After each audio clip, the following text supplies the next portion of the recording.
Hello everyone, welcome to the Kukua Garden Project, episode 1, season 1, however you want to put it. Today we'll be making a no-till organic soil. It's going to be very basic, we're going to keep it very simple because it can be very complex. We're going to start with about 12 different ingredients here. We're going to start with the main components, then we're going to add all our additives after that, and I'm going to explain everything as we're going along. So follow along. With him. So here we have sphagnum peat moss. Very good for aeration. It absorbs a lot of water. It holds a lot of nutrients in. And here in this 20-gallon container, it's all about ratios. So we're gonna do 3 parts sphagnum peat moss, 3 parts compost, and then 3 parts aeration. So I'm gonna explain as we go along with that. So here we're gonna start with the peat moss, which is very, very fluffy, very, very light. But right now it's very, very dry. So you can hand me that gallon of water right there, baby. Okay. We're gonna add some water and get started. Let's open it up. Just a little bit of water here just to get it kind of moist. Almost. Just a nice little even pour. See how it's soaking up the water? Mm-hmm. Like it's not even in there. Yeah, it's not even like muddy. Oh, probably just half of that. Wow, look at that. So, like, It's still so- looks dry. Is it draining out of the bottom? Not yet. It's not that much.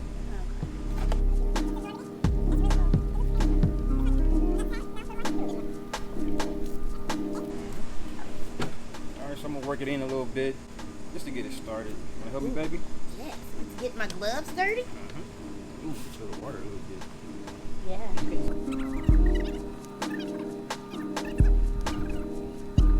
Still not there yet. What you want to do is you want to have it like a little meat cake, you know, where it can kind of stay firm when you squeeze it. It's far from there. Okay. See, it's crumbling right back down. So get outside. Everybody made mud patties when they was a kid. Yep. And you put all kind of stuff in it too. That's funny. Yeah, grass. You know, it's funny. Yeah, we did. Yeah, we did. We used to make pretty good soil when we was kids. So once again, it's all about ratios. So we use 6 gallons of peat moss. We're gonna use 6 gallons of compost, and then 6 gallons of aeration. This will be red lava rocks today. For the compost, I'm gonna split that 6 into 2 parts. So I'm gonna use 4 gallons of worm castings, which is very, very good, very, very high in all the fertilization you need. And then I'm gonna use mushroom compost, which is kind of a balance out.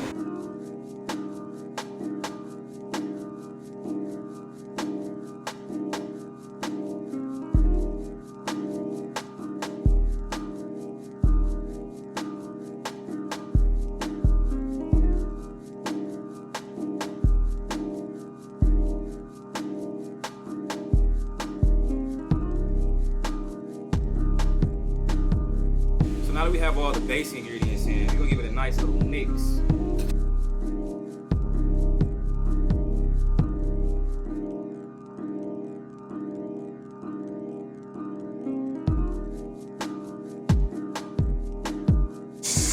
Alright, now that we have all the base ingredients mixed in together, we're gonna add the amendments.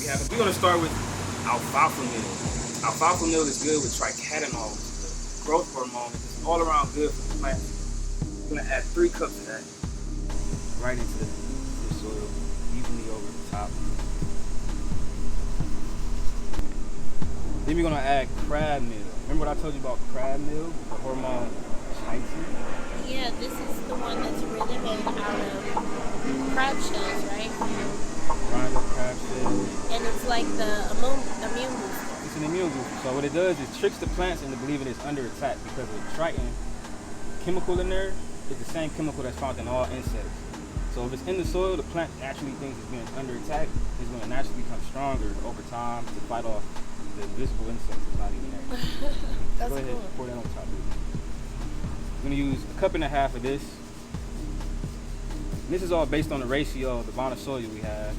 We're going to do about a half cup for every square cubic feet. 20 gallons is about 3 cubic feet. So you can just break down the math that way. Next we'll be using fishbone meal. Let's go ahead and add this on top.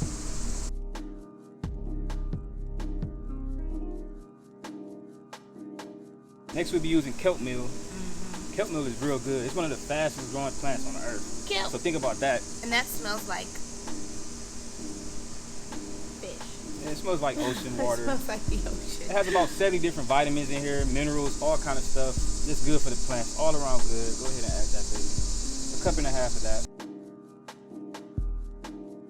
It's like seasoning chicken. Nice. Next we'll be adding gypsum. Gypsum is like a conditioner, right, baby? Conditioner, yeah. That's You always conditioner. use more conditioner than you do shampoo. Yeah, so we're going to 3 cups of this. This is going to help everything move around in the soil, get everything up to the top, to the surface of the soil. 3 cups of this.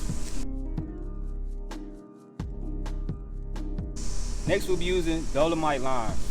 Dolomite lime is high in calcium, and it's overall a good pH balance buffer. Can I ask a question? Yes, baby. What's up? This is lime, like limestone? Yes, it's limestone. Yep. Oh, okay. Yeah, pour that in, baby.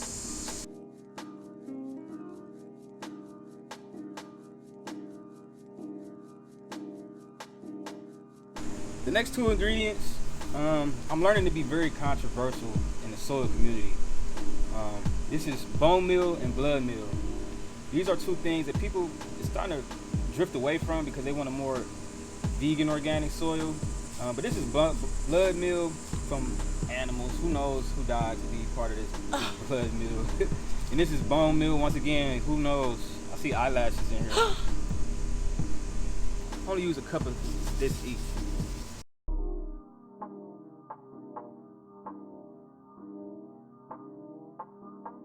So now that we have all the additives in there, everything is pretty much in the soil, our next step is just to mix it. We're going to be adding our water now, which is distilled water. Remember what I told y'all in my winemaking videos about how important it is to have a distilled water. It's very base level.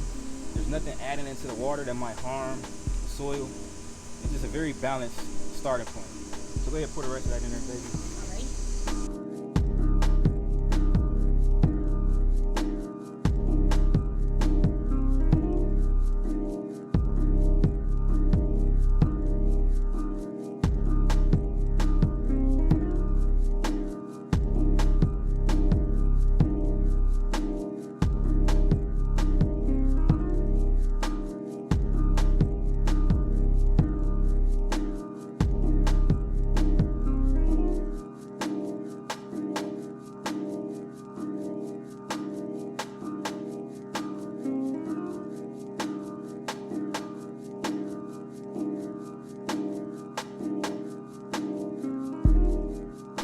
So today we made no-till organic living soil, and the benefits of this is that once you make it and set it, you don't have to do anything else to it.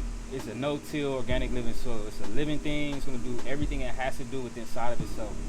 All you have to do is add amendments ever so often, about 6 months or so, add compost here and there. But for the most part, it's going to be an ecosystem for microorganisms to communicate with the plant, and it's going to all do its thing pretty naturally. It's very beneficial. We're going to do many different variations of this. This is our first batch of Kukua Garden Living Soil. So follow along, stay tuned. Our very next video, we'll be replanting the majestic palm tree into this beautiful pot right here with this exact soil. So stay tuned. Thank you for watching Kukua Garden Project, episode 1.